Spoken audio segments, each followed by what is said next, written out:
Si uccide o si tenta di uccidere soprattutto di mercoledì e nel mese di giugno, in particolare con armi da taglio o armi da fuoco.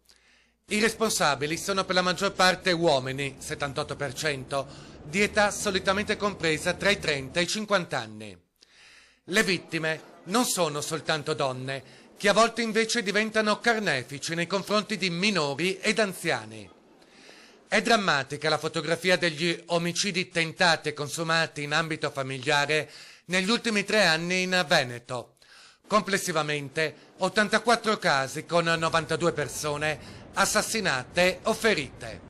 Si uccide per disperazione, per intolleranza, per difficoltà economiche. La ricerca, promossa dalla Commissione regionale Pari Opportunità, presieduta da Simonetta Tregnago e condotta dall'Osservatorio Nazionale, rivela che in Veneto soltanto nel 2011 sono stati 33 gli episodi qualificati come omicidio o tentato omicidio avvenuti tra le mura domestiche, un terzo in più rispetto all'anno precedente.